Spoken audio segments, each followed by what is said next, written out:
Welcome दोस्तों, आज हम रिकैप करेंगे बेटर कॉल सॉल सीजन 4 का। We start in a post-Breaking Bad 2010. Jimmy is hiding out in Omaha under the alias Gene Takavich, managing a mall Cinnabon. The stress of maintaining this fake identity is eating him alive, culminating in a panic-induced collapse and a highly paranoid hospital visit. Every stranger he sees looks like a threat. Jumping back to 2003 Albuquerque, the dust is still settling from the explosive season 3 finale. Jimmy's brother Chuck deliberately kicked over a lantern, ending his own life in a house fire. You might expect a long, agonizing grieving period. Instead, Jimmy shuts down completely. He remembers the bitter animosity between them, buries his guilt, and flips a switch to move on almost instantly. He completely refuses to process the trauma. The immediate problem is practical. Jimmy's law license is suspended for a full year. He has to survive and pay the bills while keeping his darker instincts in check. Across town, the cartel faces a strangely similar vacuum. Hector Salamanca's sudden, stroke-induced coma forces his crew to desperately adapt to survive without their leader. Jimmy tries to walk the straight and narrow. He lands an interview selling copiers and gives a pitch so spectacular they offer him the job on the spot. The moment he has it, he throws it back in their faces. The legitimate 9-to-5 corporate grind is far too suffocating for him. He takes a shift supervisor role at a painfully quiet cellular store instead. He spends hours staring at empty aisles. That absolute boredom gives him time to think, leading to a highly lucrative, highly illegal idea. He buys up his own store's inventory of prepaid cell phones and takes them straight to the streets. He starts selling untraceable communication directly to local criminals, operating out of a van under his new street moniker, Saul Goodman. At the same time, Gus Fring realizes that Nacho was the one who switched Hector's heart medication. Rather than exposing him to the Salamancas, Gus uses the leverage to ruthlessly blackmail Nacho, forcing him to operate as a secret double agent within his own organization.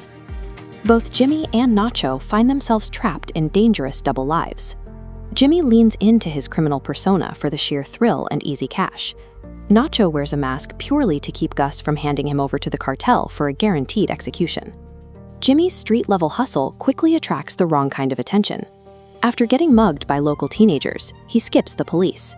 He hires some heavy muscle, strings the kids up upside down inside a Piñata store, and puts the fear of God into them to protect his territory. Then a real crisis hits. His bodyguard, Huel, swats a man with a bag of sandwiches. Unfortunately, that man is an undercover police officer. Huel looks at years in state prison for battery, and the district attorney refuses to offer a plea deal. Jimmy turns to his partner, Kim. She is currently burning out on highly lucrative but deeply unfulfilling banking law for Mesa Verde. Desperate to help out and craving a break from rigid corporate rules, she agrees to help Jimmy execute a massive, multi-state mail fraud scheme.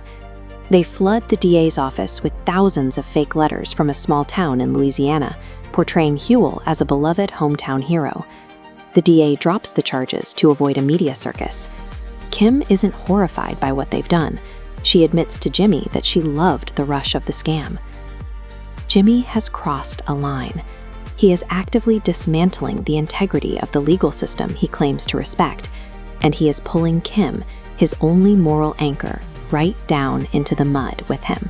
While Jimmy operates in the light of day, Gus Fring is moving Earth in the dark. Gus tasks Mike with overseeing the construction of a massive underground meth lab, a facility large enough to let Gus cut ties with the cartel entirely and produce his own supply. To pull this off, they need a perfect cover. They purchase an enormous industrial laundry facility. The constant rumbling of the heavy machines masks the intense noise, the dirt removal, and the massive power draw required for the excavation below. Gus flies in a German structural engineer, Werner Ziegler, and a specialized crew.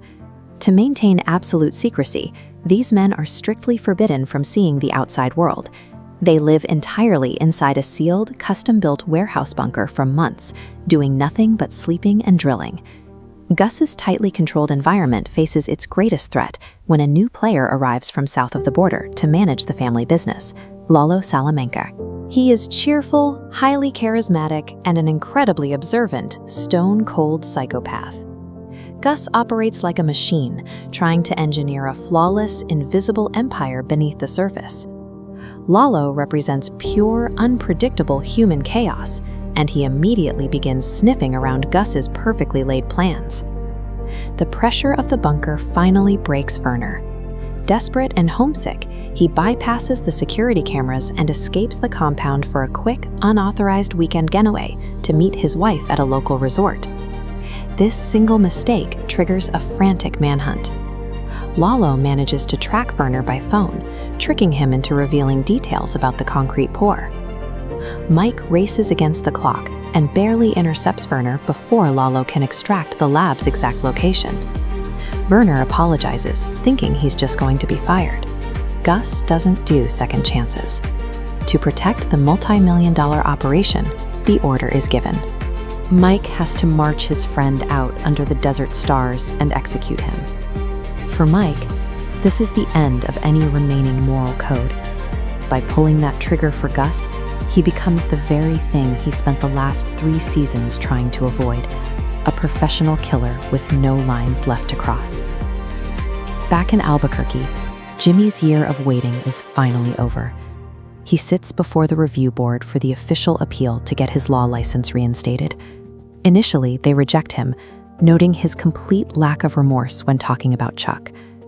Realizing he has to play the game, Jimmy returns to the board and reads Chuck's final letter aloud. He chokes up, delivering a vulnerable, heart-wrenching speech about how much he loved and respected his brother, despite their flaws. Sitting in the back of the room, Kim is moved to tears. She watches the man she loves finally break down his walls, face his trauma head-on, and begin the healing process he's been putting off all year. The board reinstates his license. The moment the doors close behind them, Jimmy bursts into laughter. He brags to Kim about how easily those suckers bought his act.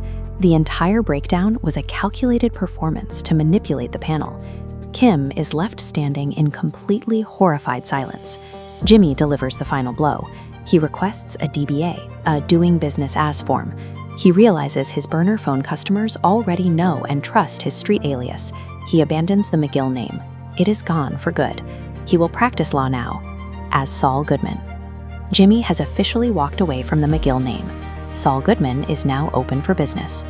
तो दोस्तों, ये था season 4 का recap. मिलते हैं अगले video में.